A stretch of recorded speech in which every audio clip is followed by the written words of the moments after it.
बिस्मिल्लाहिर्रहमानिर्रहीम अस्सलाम वालेकुम सज्जनों बेलियो ते मित्रों ਤੁਹਾਡਾ ਕੀ ਹਾਲ ਚਾਲ ਹੈ। ਉਮੀਦ ਹੈ ਸਾਰੇ ਠੀਕ ਠਾਕ ਹੋਣਗੇ, ਵਧੀਆ ਹੋਣਗੇ, ਲਹਿੰਦੇ ਚੜ੍ਹਦੇ ਪੰਜਾਬ ਵਾਲੇ ਮਾਸ਼ਾਅੱਲਾ ਨਾਲ। ਜਿਵੇਂ ਕਿ ਤੁਹਾਨੂੰ ਪਤਾ ਹੈ ਕਿ ਵਲੌਗਿੰਗ ਦੀ ਦੁਨੀਆ ਵਿੱਚ ਸਫ਼ਰ ਵੀ ਕਰਨਾ ਪੈਂਦਾ ਹੈਗਾ ਅਲਹਮਦੁਲਿਲਾ ਨਾਲ।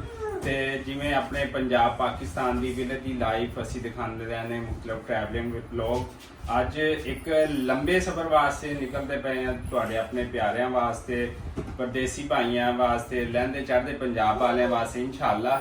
ਤੇ ਤੁਹਾਡੀ ਸਪੋਰਟ ਜਿਹੜੀ ਆ ਸਾਡੇ ਨਾਲ ਰਹੇਗੀ ਪੂਰੇ ਇਸ ਟਰੈਵਲ ਦੇ ਵਿੱਚ। ਤਕਰੀਬਨ 1 ਮਾਹ ਦਾ ਇਹ ਟੂਰ ਹੈਗਾ ਇਨਸ਼ਾਅੱਲਾ। ਤੇ ਵੀਡੀਓਜ਼ ਆਉਂਦੀਆਂ ਰਹਿਣਗੀਆਂ, ਸਪੈਸ਼ਲੀ ਜਿਹੜਾ ਸਕਰਦੂ ਗਿਲਗਿਤ ਬਲਤਿਸਤਾਨ ਉਧਰਲੀ ਸਾਈਡ ਤੇ ਰਾਵਲਪਿੰਡੀ ਇੱਥੇ ਦੇ ਇਨਸ਼ਾਅੱਲਾ ਵਲੌਗ ਤੁਹਾਡੇ ਨਾਲ ਬਹੁਤ ਜਲਦ ਅਸੀਂ ਸ਼ੇਅਰ ਕਰਾਂਗੇ। ਤੇ ਅੱਜ ਅਸੀਂ ਆਪਣੇ ਸਫ਼ਰ ਦਾ ਆਗਾਜ਼ ਜਿਹੜਾ ਹੈਗਾ ਉਹ ਅਲਹਮਦੁਲਿਲਾ ਨਾਲ ਕਰਨ ਲੱਗੇ। ਸਾਡੀ ਪੈਕਿੰਗ ਜਿਹੜੀ ਆ ਅਲਹਮਦੁਲਿਲਾ ਸਾਡਾ ਜਿਹੜਾ ਜ਼ਰੂਰੀ ਸਮਾਨ ਆ ਉੱਥੇ ਇੱਥੇ ਫੁੱਲ ਗਰਮੀ ਪੈ ਰਹੀ ਆ, ਉੱਥੇ ਕੁਝ ਸਰਦੀ ਵੀ ਹੋਏਗੀ, ਉਸ ਹਿਸਾਬ ਨਾਲ ਆਪਣਾ ਸਮਾਨ ਪੈਕ ਕੀਤਾ ਹੈ। ਤੇ ਜਦੋਂ ਵੀ ਸਫ਼ਰ ਤੇ ਜਾਓ ਉੱਥੇ ਦੇ ਇਲਾਕੇ ਦੇ ਮੁਤਾਬਕ, ਉੱਥੇ ਦੀ ਆਬ ਹਵਾ ਦੇ ਮੁਤਲਕ ਤੇ ਉੱਥੇ ਦੇ ਦੁਸ਼ਵਾਰ ਗੁਜ਼ਾਰ ਰਸਤੇ ਵੀ ਨੇ ਤੇ ਉਹਨਾਂ ਦੇ ਹਵਾਲੇ ਨਾਲ ਵੀ ਇhtiyati ਤਦਾਬੀਰ ਕਰਦੇ ਹੋਏ ਤੁਹਾਡਾ ਜਿਹੜਾ ਕੀਮਤੀ ਸਮਾਨ ਹੋਵੇ ਉਹ ਤੁਸੀਂ ਲੈ ਕੇ ਜਾਣਾ ਨਾਲ। ਤੇ ਦੂਸਰਾ ਪਹਾੜਾਂ ਦੀ ਜ਼ਿੰਦਗੀ ਤੇ ਪਹਾੜਾਂ ਵਿੱਚ ਰਹਿਣ ਵਾਲੇ ਲੋਕ, ਉੱਥੇ ਰਾਸਤੇ ਜਿਹੜੇ ਬੜੇ ਅਪ ਡਾਊਨ ਹੁੰਦੇ ਨੇ ਮਾਜ਼ਰਤ, ਤੇ ਉੱਥੇ ਜਾ ਕੇ ਤੁਸੀਂ ਬਿਲਕੁਲ ਆਪਣੇ ਸੇਫ ਤਰੀਕੇ ਨਾਲ ਕਿਵੇਂ ਟਰੈਵਲਿੰਗ ਕਰਨੀ ਹੈ, ਕਿੰਨਾ ਤੁਹਾਡਾ ਇੱਥੇ ਟੂਰ ਦਾ ਐਕਸਪੈਂਸਿਸ ਆਏਗਾ, ਸਾਰੀਆਂ ਚੀਜ਼ਾਂ, ਬੱਸ ਦਾ ਖਰਚਾ, ਟਰੈਵਲਿੰਗ ਦੀ ਆਸਾਨੀਆਂ ਮੁਸ਼ਕਲਾਤਾਂ, ਬਾਕੀ ਸਾਰੀਆਂ ਚੀਜ਼ਾਂ ਜਿਹੜਾ ਨਾ ਇਸ ਪਹਿਲੇ ਵਲੌਗ ਦੇ ਵਿੱਚ ਮੁਕੰਮਲ ਜਿਹੜਾ ਨਾ ਤੁਹਾਡੇ ਨਾਲ ਸ਼ੇਅਰ ਕੀਤਾ ਜਾਏਗਾ ਇਨਸ਼ਾਅੱਲਾ। ਤੇ ਖਾਨਪੁਰ ਤੋਂ ਲੈ ਕੇ ਤੇ ਇਸਲਾਮਾਬਾਦ, ਰਾਵਲਪਿੰਡੀ ਤੋਂ ਲੈ ਕੇ ਅੱਗੇ ਸਕਰਦੂ ਤੱਕ ਜਿਹੜਾ ਨਾ ਉਹ ਸਾਰਾ ਸਫ਼ਰ ਤੁਹਾਡੇ ਨਾਲ ਸ਼ੇਅਰ ਕਰਾਂਗੇ।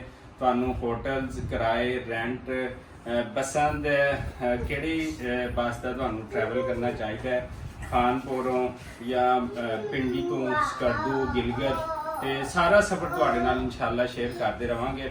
ਤੇ ਬਾਕੀ ਤੁਸੀਂ ਸਾਡੇ ਨਾਲ ਜੁੜੇ ਰਹੋ, ਸਾਡੇ ਵਲੌਗ ਤੁਹਾਨੂੰ ਪਸੰਦ ਆਣ ਤੇ ਲਾਈਕ ਸ਼ੇਅਰ ਸਬਸਕ੍ਰਾਈਬ ਜ਼ਰੂਰ ਕਰਨਾ ਨਾਸਰ ਅਮੀਨ ਵਲੌਗ ਚੈਨਲ ਨੂੰ। ਤੁਹਾਨੂੰ ਇਨਸ਼ਾਅੱਲਾ ਇਹ ਵਲੌਗ ਦੇਖ ਕੇ ਮਜ਼ਾ ਆਏਗਾ। ਪਹਾੜਾਂ ਦੀ ਜ਼ਿੰਦਗੀ, ਉੱਥੇ ਦੇ ਰਹਿਣ ਵਾਲੇ ਵਾਸਤੇ ਜਿਹੜੀ ਜ਼ਿੰਦਗੀ ਆ ਉਹ, ਉੱਥੇ ਦੇ ਮਸਲੇ ਮਸਾਇਲ, ਉੱਥੇ ਦੀਆਂ ਅੱਛੀਆਂ ਚੀਜ਼ਾਂ, ਟੂਰਿਜ਼ਮ ਦੇ ਹਵਾਲੇ ਨਾਲ ਸਾਡੇ ਪਾਕਿਸਤਾਨ ਨੂੰ ਕੀ ਕਰਨਾ ਚਾਹੀਦਾ, ਸਾਰਾ ਇਹ ਵਲੌਗ ਤੁਹਾਡੇ ਨਾਲ ਇਨਸ਼ਾਅੱਲਾ ਡਿਟੇਲ ਨਾਲ, ਉੱਥੇ ਦੇ ਹੋਟਲ ਦੇ ਕੀ ਕਿਰਾਏ ਨੇ, ਫੈਮਿਲੀ ਨਾਲ ਤੁਸੀਂ ਜਾ ਕੇ ਕਿਸ ਤਰ੍ਹਾਂ ਉੱਥੇ ਟਰੈਵਲ ਕਰਨਾ ਹੈਗਾ, ਸਾਰੀਆਂ ਚੀਜ਼ਾਂ ਤੁਹਾਡੇ ਨਾਲ ਸ਼ੇਅਰ ਕਰਾਂਗੇ। ਬਹਰਹਾਲ ਅੱਜ ਸਾਡੇ ਸਫ਼ਰ ਦਾ ਆਗਾਜ਼ ਜਿਹੜਾ ਹੋ ਰਿਹਾ, ਬੱਚੇ ਮੈਂ ਜਦੋਂ ਕਹਿੰਦਾ ਨਾ ਕਿ ਮੈਂ ਜਾਣ ਲੱਗਾ ਹੈਗਾ, ਬੱਚੇ ਕਹਿੰਦੇ ਨਹੀਂ ਜਾਣਾ, ਬਾਬਾ ਜਾਏ, ਦੂਰ ਜਾਏ, ਬਾਬਾ ਜਾਏ, बाबा जा रहे हैं, फिर बाबा जा रहे हैं, बाबा जा रहे हैं, हाँ बाबा, बाबा चलो ना, जाना बेटा। बाबा इनू बात चीजी दी आ ते मैं सुबह काफी दफा कह हटिया कि बाबा जा रहे हैं, बाबा नहीं जाना, नहीं बाबा। दरअसल बच्चे ने माशाल्लाह जिवें लगाओ हुंदा बच्चों नूं ते शरारती भी ने। दूसरी गल ये हैगी आ कि जिन्ना चिर बाबा नाल रोज़ मोटरसाइकिल के 2-3 चक्कर ना लगाने तो बच्चे नूं सुकून नहीं आता। ते अल्लाह ताला जी सब दे बच्चों नूं सलामत रखे। साडे नाल सफ़र दे विच अज दे जुड़े रहो ते ये छोटी जिन्नी वीडियो तुहाडे नाल इंशाअल्लाह शेयर करांगे अज, लेकिन अगे इंशाअल्लाह नैक्सट व्लॉग साडे